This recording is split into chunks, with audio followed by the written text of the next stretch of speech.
Halo, assalamualaikum warahmatullahi wabarakatuh. Good morning and how's it going? I hope all of you are great, better than before, and you are still okay.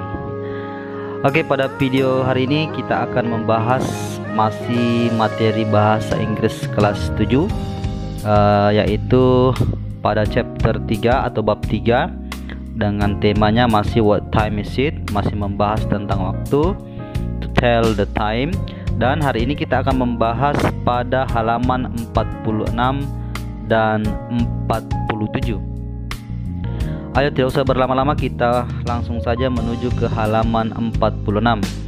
Collecting information, we will find out and tell our daily activities and the daily activities of one classmate. Kita akan menemukan atau mencari tahu dan menceritakan aktivitas keseharian kita dan aktivitas keseharian salah satu teman kelas. Here are what we will do. Ini yang akan kita lakukan. First, we will work in pairs.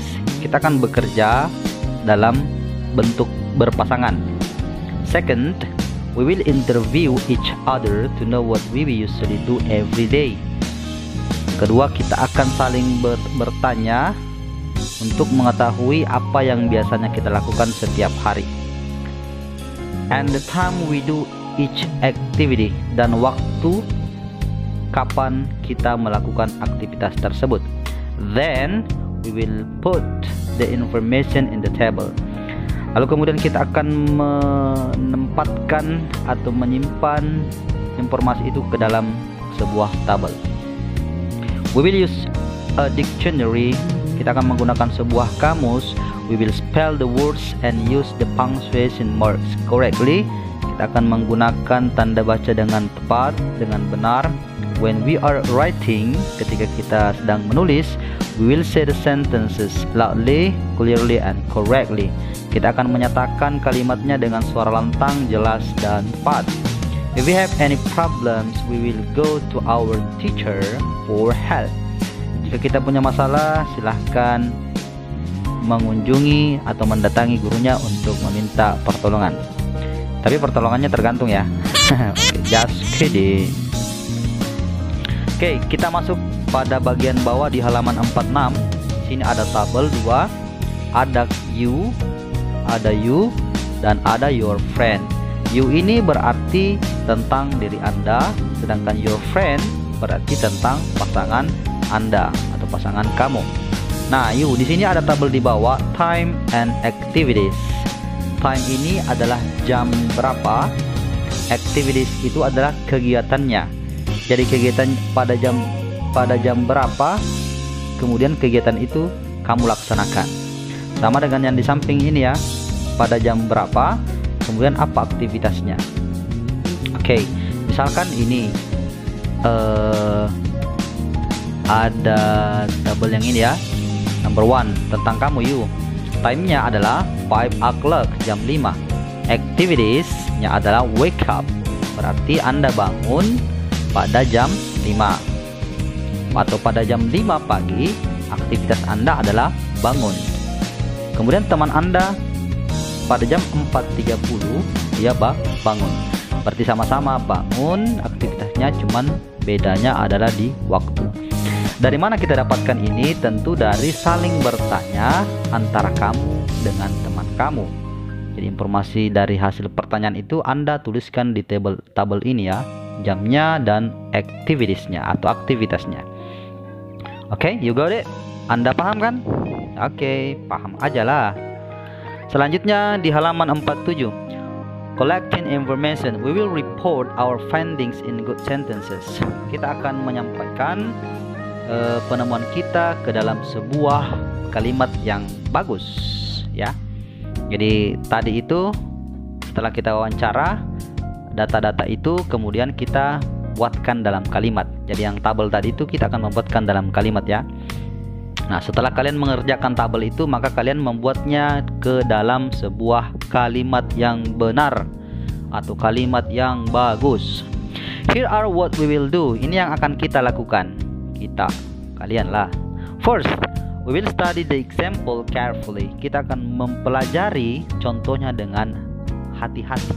Hati-hati ya. Maksudnya dengan dengan pemahaman, dengan perhatian yang bagus lah. Carefully. Second, we will make sentences about our daily activities.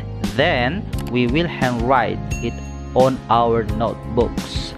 Kita akan membuat kalimat tentang aktivitas keseharian kita, kemudian kita akan menuliskannya ke dalam sebuah buku catatan kita.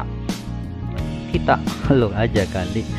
We will use a dictionary. We will spell the words and use the punctuation marks correctly.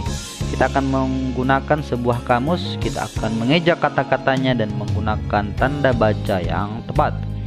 When we are writing, we will say the sentences loudly, clearly, and correctly. Ketika kita sedang menulis, kita menyatakan kalimat-kalimatnya dengan suara lantang, jelas, dan tepat. If we have any problems, ya lagi-lagi guru ini, we will go to our teacher for help. Kita akan mengunjungi guru kita minta tolong ketika kita punya masalah. Masalah tentang pelajaran ya, bukan masalah di luar pelajaran. Okay, here we go. Ini dia adalah example, contoh kalimat yang bagus yang kalian akan lanjutkan berdasarkan hasil penemuan kalian. Hasil penemuan dari interview atau saling berbicara dengan pasangan kalian. Berarti kalian harus cari pasangan dulu ya. Dari pasangan berbicara, menanyakan tentang aktivitas keseharian mereka, lalu dicatat di tabel tadi jamnya dan aktivitasnya. Setelah dicatat, barulah kalian tuangkan ke dalam kalimat yang seperti contoh ya. Contoh tadi dari nomor 1 itu kan ada jamnya jam 5, kemudian ini ya, jam 5 aktivitas saya itu wake up, pada jam 4.30 aktivitas teman saya itu wake up. Kita tuliskan ke dalam sebuah kalimat. I usually wake up at 5 o'clock in the morning. My friend usually wakes up at 4:30 in the morning. Saya biasanya bangun pada jam 5 pagi dan teman saya biasanya bangun jam 4:30 pagi. Oke.